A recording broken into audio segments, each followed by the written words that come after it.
There's a fair amount of troublesome evidence and bad news for President Trump on Ukraine, but there is one place in Washington where Trump still sees his worldview loudly affirmed. Troublingly, it's the Justice Department, where Attorney General Barr has given credence to Trump's favorite conspiracy theories, from contacting foreign governments about the origins of the Russia probe to now doing what Trump has long requested and others resisted, Barr opening a criminal probe into the Russia Mueller probe, a move so controversial, Barr has now appeared making a rare television interview appearance to push back against criticism. That's completely wrong, and there's no basis for it. I act on behalf of the United States. John Durham, who's the U.S. Attorney for Connecticut, is in charge of the investigation, and I understand he's making great progress, but he is in charge of the investigation. I'm not doing the investigation. Someone else is in charge. But the buck actually stops with Barr, as he himself has not only said, but said under oath when it suited him. When there was all that blowback over how he handled the Mueller probe, he was quick to emphasize that he, with his employee, the Deputy Attorney General, are the people who make the ultimate decisions.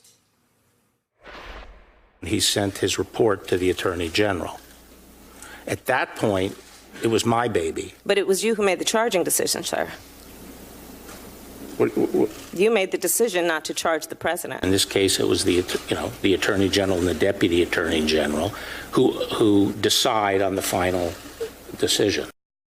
So, when is it his baby and when is it not? We're going to get into that as a new profile of Barr is making some waves, including reporting on something he said when he was AG 2 decades ago, when he said the Bush White House appreciated the independence of the Justice Department. And there's a difference between being a government lawyer and representing an individual in his personal capacity versus what you do at DOJ. I'm joined by Emily Bazelon.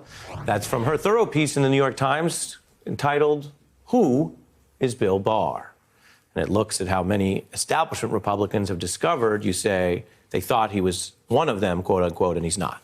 I think that when Barr was nominated for Attorney General, we were coming out of a period where Jeff Sessions had been the Attorney General. Then he was gone, and there was an acting Attorney General, Mark Whitaker, and a lot of fears that Whitaker in particular was kind of a hack and wasn't really going to be able to stand up to Trump and maintain the independence of the Justice Department. You have Barr, who has George H.W. Bush on his resume. That stands for moderate Republicans. And I think there was a desire on the part of a lot of people to imagine that he was going to be a really professional, independent Attorney General. Mm-hmm. And so you've been doing this reporting. Why? Why is this who he is?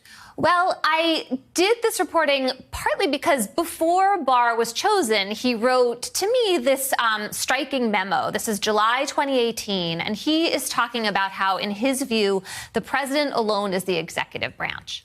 And he was making that quite extraordinary statement in the context of criticizing Mueller's investigation. Mueller, an old and really good friend of his. Barr says at the beginning of his memo, I'm in the dark about a lot of the facts. And then he just goes after Mueller.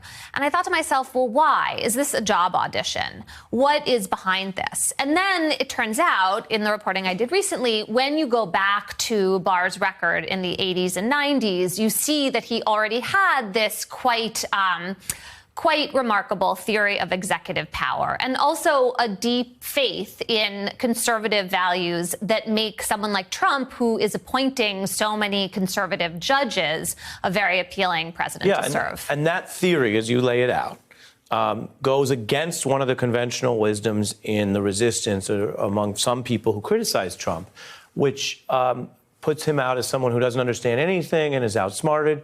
What you're suggesting is that Donald Trump, at least on the one vector he cares about, which is doing what he wants, understood Bill Barr better than people who'd spent years working with him. I mean, I think that's a fascinating insight you have in your piece. And I think it is also supported by an exchange I want to show you under oath with Senator Kamala Harris. Now, at the time that this question was posed and Mr. Barr under oath dodged, there wasn't public reporting that they were trying to get a Biden probe, right, that would involve Giuliani and Barr. And yet, look at his inability to say something that any attorney general should be able to say, which is, no, we're not abusing the office to go after rivals. Take a look. Has the president or anyone at the White House ever asked or suggested that you open an investigation of anyone? Yes or no, please, sir? Perhaps they've suggested? I don't know. I wouldn't say suggest. Hinted? I don't know. Inferred? You don't know? Okay.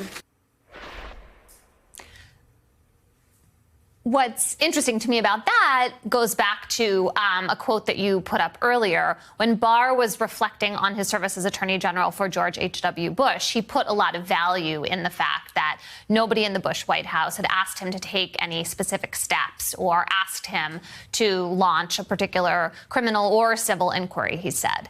And so that it's quite striking to see that now he's unwilling to say that this presidency is following those same rules.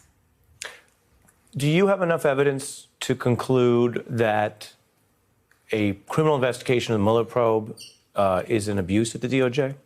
I don't think we know that yet. I want to have faith in John Durham. I live in Connecticut. He's my U.S. attorney. He has a reputation for being very careful in these kinds of matters. He spent 4 years investigating charges against the George W. Bush CIA, and in the end, he brought no charges. So I want to see where this leads. But I mean, there are people who would argue that one goes the opposite direction, that when he gets a mandate, I'm not trying to give you a hard time, I'm just discussing the concept with you. When he gets a mandate, he might be someone who figures out, as many people in government do, what the end game is looking for. And that was not, as I understand, a Mueller special counsel type probe. That was, hey, make sure we look into this to get to a place where we don't charge the CIA. That was the Bush public position. Right. It's true that if you're thinking about it in purely partisan terms, that could seem more suspicious. I want to give him the benefit of the doubt and imagine that he was taking his investigation where the evidence led. I do wonder, though, about this interview that Barr gave in which he's trying to distance himself from this investigation because he himself flew to both Britain and Italy looking for evidence to support this investigation. And we know from the Italian prime minister that Barr was asking him questions that go back to a kind of unfounded conspiracy theory that Donald Trump has about some Italian participation in the origins of the Mueller investigation. That all seems pretty fishy. Yeah, and at what point do people, you talk about the benefit of the doubt or just keeping an open mind, which we all try to do, but at what point does the public look at this and say, well, Donald Trump has privately and publicly demanded the abuse of these powers, foreign and domestic, to go after his rivals. And it seems that what's coming into focus is outsourcing some of it and getting Ukraine to try to do it. And they are accelerating that probe, demanding that Barr do it. And for a while, it hadn't happened. And now the New York Times, your paper, breaks this incredible story that they are doing it, that the criminal predicate for investigating the Russia probe is saying that someone like Comey or Mueller or someone else with enough authority to be important to investigate committed a felony. Right. And what's troubling about that is we know that these people were in a very fraught moment, right? These are the months surrounding the election. They have reports that somebody working for Trump is talking to the Australian ambassador, Australian embassy attachés about dirt on Hillary Clinton that the Russians are trying to pass to him. They had reason to be concerned. And so the notion that we would then go back and say that these same intelligence agencies and their bosses potentially committed a felony, that seems troubling. Yeah. And as you say, the investigative predicate is they were worried that Trump, the candidate, then, before they knew more, would do the very things that Trump, the president, has now openly admitted to, welcoming foreign collusion, and that many officials around him accuse him of doing a foreign bribery plot that might lead to his impeachment. If anything, they look more clairvoyant than felonious, but, we'll see where it goes. Emily, I always appreciate coming on the beat. I'm glad we got you in 2 segments tonight. Thank you. I appreciate it. Thank you. Hey, I'm Ari Melber from MSNBC. You can see more of our videos right here, or better yet, subscribe to our YouTube channel below. You could have been anywhere in the world, but you're here with us, and we appreciate that.